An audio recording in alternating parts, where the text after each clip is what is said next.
Imagine a time when heroes walked the earth, a time of bronze and glory where gods meddled in the affairs of men.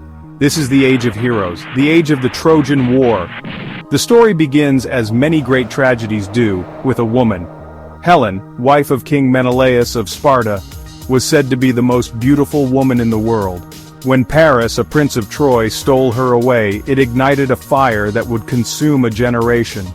The Greeks, a coalition of proud kingdoms, united under Agamemnon, king of Mycenae and brother of Menelaus.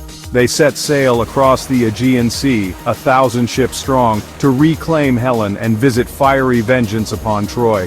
The world watched and held its breath. This was no mere border skirmish, no petty squabble over land or gold. This was a clash of civilizations, a battle for love, honor, and destiny.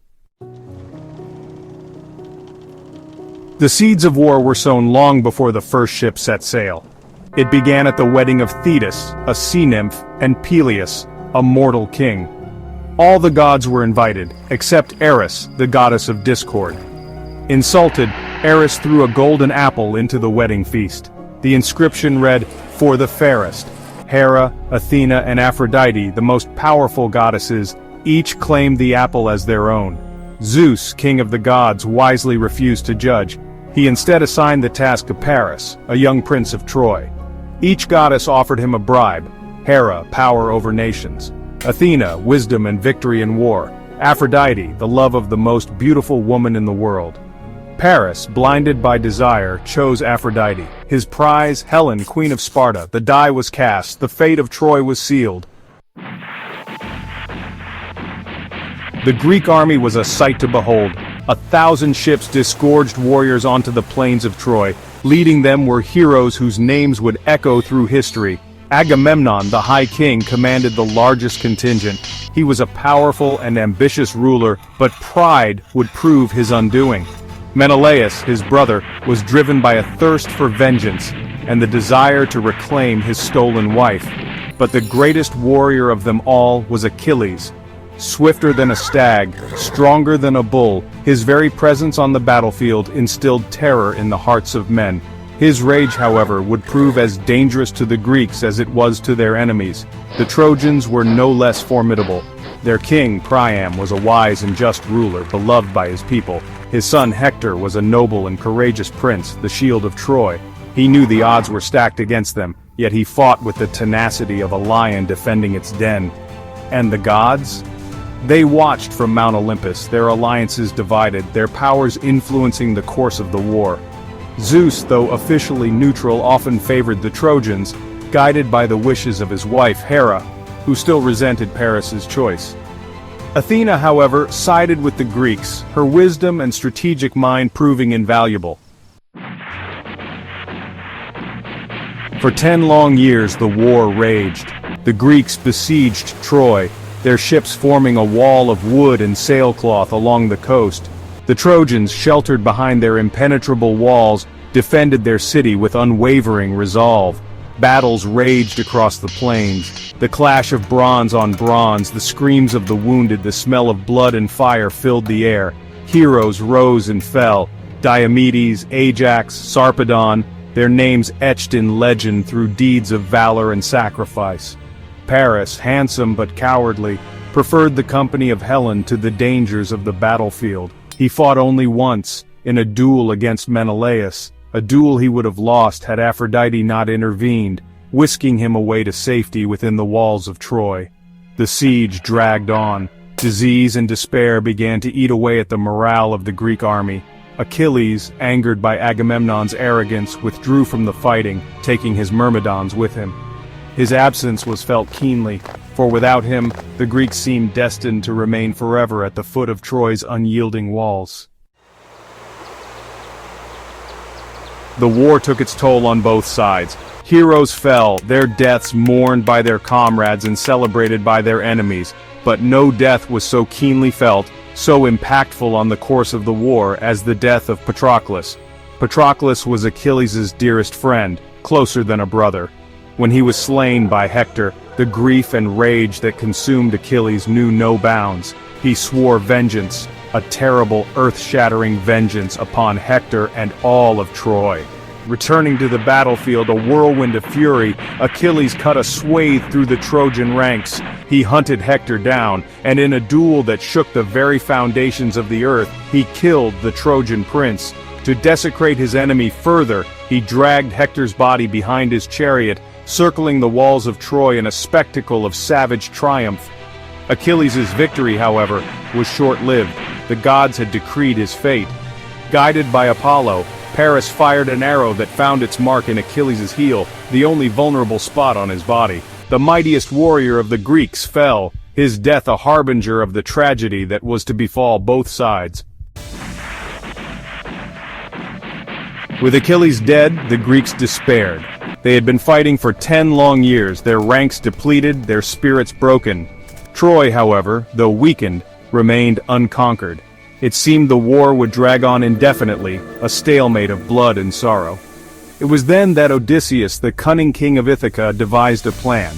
The Greeks would build a giant wooden horse, an offering to Athena, goddess of wisdom and warfare. They would pretend to sail away, leaving the horse behind as a gesture of peace. In reality, the horse would be hollow, its belly filled with Greek warriors. The Trojans, weary of war and eager to believe in a peaceful resolution, were easily fooled. They dragged the horse within their walls, celebrating their victory. As night fell and the city slept, the trap was sprung. The Greek warriors hidden inside the horse emerged, opening the city gates for their comrades who had secretly returned under the cover of darkness. Troy, caught completely off guard, fell in a single night. The streets ran red with blood, the air filled with the screams of the dying and the triumphant roars of the victors. The fall of Troy was absolute.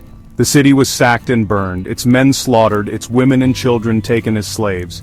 Priam, the aged king, was slain before his own altar.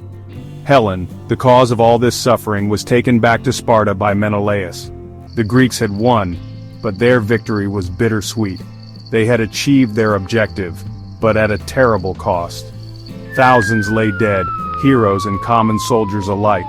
The gods, angered by the bloodshed and the sacking of Troy, were not yet finished exacting their price. The journey home was long and perilous. Many ships were lost to storms and treacherous seas. Odysseus, his journey home lasting 10 years, faced countless trials and tribulations before finally setting foot on his native Ithaca. Agamemnon, upon his return to Mycenae, was murdered by his wife, Clytemnestra, who had never forgiven him for sacrificing their daughter Iphigenia, to appease the gods and gain favorable winds for the journey to Troy. The Trojan War, though long over, continued to cast a long shadow over the lives of those who had fought in it, a stark reminder of the enduring consequences of war and the fickle nature of fate. The Trojan War, though a distant echo from a time long past, continues to resonate with us today. It is a story that has been told and retold for millennia, passed down through generations, its themes as relevant now as they were thousands of years ago. It is a story of love and loss, of courage and betrayal, of the folly of men and the capriciousness of the gods. It is a cautionary tale about the allure of power, the destructive nature of war, and the enduring strength of the human spirit. The ruins of Troy, unearthed by archaeologists in the 19th century, stand as a testament to the reality of this epic conflict. They are a physical reminder of the power of stories to transcend time, to connect us to the past, and to remind us of the shared humanity that binds us all. The Trojan War, with its cast of legendary heroes, its epic battles, and its enduring themes, continues to captivate our imaginations. It is a story that speaks to the very core of our being, reminding us of the power of storytelling and the timeless nature of the human experience. The Trojan War marked the end of an era. The Mycenaean civilization, dominant during the Bronze Age, collapsed shortly after the war, ushering in a period of decline and upheaval known as the Greek Dark Ages. Yet, from the ashes of this lost world, a new Greece would emerge.